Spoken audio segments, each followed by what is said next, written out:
Remembering Prince, the music world mourns the sudden death of the iconic musician. We look back at the legacy he left behind here in Las Vegas for generations of fans. Then the family of a Lee's liquor store employee gunned down in a robbery sends a heartfelt plea to his killers. How they say their son was a hero on that tragic night. He's like, I didn't cut you off. Get out of my face. I don't want to fight. I don't want to fight. A case of road rage escalates out of control and ends with a stabbing outside of a gas station. You will not believe what the suspect did before taking off from the scene. News 3 starts right now.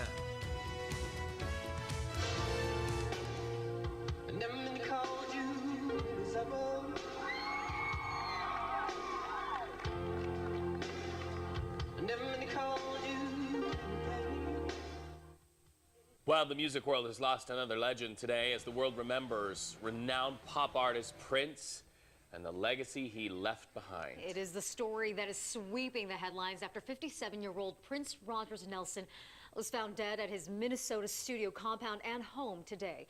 Thank you for joining us. I'm Marie Mortera. I'm Reed Cowan. This musician rose to fame in the 1980s and then revolutionized music with hits like Purple Rain, Let's Go Crazy, Little Red Corvette. We all remember those songs. Prince had a massive following here in Las Vegas as he had a residency at the Rio. News 3's Christy Wilcox shows us how Southern Nevada tonight remembers this music icon. Fans have been gathering here all day long to check out some of Prince's memorabilia at the Hard Rock Hotel and Casino. They say those memories are unforgettable. He's known for his legendary rock and roll from Little Red Corvette to Purple Rain. Now the artist known as Prince is leaving behind plenty of memories and a legion of fans. This is a sad day. Far away from the glitz and glamour of Las Vegas, where he once performed, Prince died at his home in Minneapolis. Former 90s bodyguard Cody Big Coco Chilton says the purple one always left an impression. We went to the hotel, you tipped the valets, you tipped the concierge, you tipped whoever was assisting you. He was class personified. Hard Rock curator Warwick Stone said he acquired some of Prince's most iconic pieces decades ago, but that doesn't mean this legend's rock ever got old. He was surprising, phenomenal, amazing performer, and not in any way nostalgic.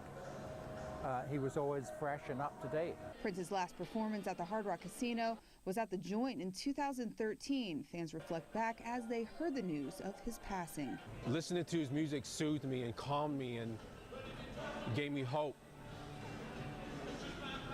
And I thank him for that.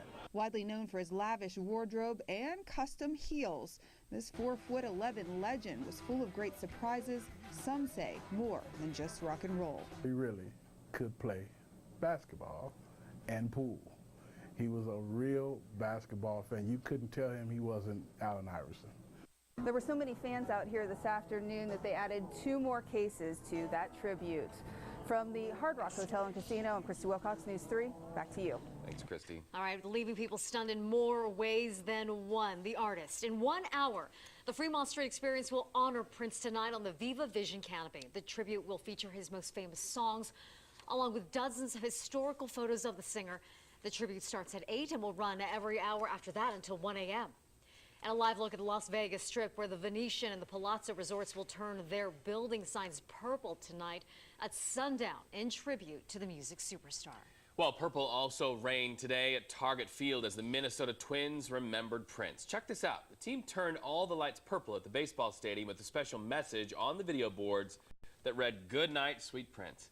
The Twins posted the image on the team's Twitter account saying that it was fitting that it's raining in Minneapolis today. Also want to let you all know that Las Vegas City Hall tonight is going to turn their lights purple. Also tonight I'll be interviewing for News 3 Live at 11 someone whose bread and butter is impersonating Prince down on the Las Vegas Strip, and get his reaction as well. Just another example of how many lives were touched by obviously this legendary artist. All right, celebrities took to social media today to pay their respects to this masterful musician. Jennifer Lopez, also a Las Vegas headliner, leaving a post saying, "Shocked and so sad." Lenny Kravitz says, "My musical brother, my friend, the one who showed me the possibilities within myself." MC Hammer posted, "I love this man, can't comprehend it, but it's unfortunately true. Heaven is yours. Rest in peace, Prince." And we want to know how the artist has affected your life and what your favorite Prince song was. Maybe your favorite memory with a Prince song in the background. Just go to the News 3 poll that we posted. Well, a grieving mother leaves a heartfelt message to the robbers who killed her son at a Lee's liquor store in the southwest part of the valley. Well, his family now is asking those responsible to turn themselves in as a manhunt continues 3 days after the murder. News 3's Antonio Castellan has more on the family's plea for justice. If police do have leads, they are not saying anything. Detectives are remaining tight-lipped on this murder investigation. Today, the Christensen family held a news conference to deliver a message to the robbers. To the three gentlemen that did this, especially the one that was in the UNLV t-shirt, sweater, I just begging you to please come forward. Teresa Christensen is hoping for closure for her murdered son, Matthew. On Monday night, these three robbers went inside Lee's Liquor on Warm Springs and Durango. Police say the hooded men shot and killed 24-year-old Matthew Christensen. Matt's family believes the suspect in the UNLV sweater is the key to a break in the case. Give up your buddies. You're not the one that shot my brother. I clearly saw that. You don't want to go down for this with them. Christensen's murder has especially been hard for Jamie Henderson. Henderson was the manager on duty. Yesterday, the pregnant woman posted this message that went viral on social media. A part of it read, "I'm having a very difficult time coping. He took that bullet for me and my unborn son. He never once told them I was the manager, and I know it's because he or my baby." Matt's mother had a message for Henderson. If I could just say something to Jamie. Do not blame yourself, Jamie, because you didn't do anything. You did everything right. Teresa Christensen says her son is a hero. Matthew did what I would expect him to do to protect her. She has a child. I wouldn't expect anything less. It was very brave of him for what he did to protect her, and I'm very proud and honored. The Christensen family plans on holding a memorial for Matt on Friday evening at 7:30 at the Luxor. They want to see Matt's friends and thank them for all the support. The public is not invited.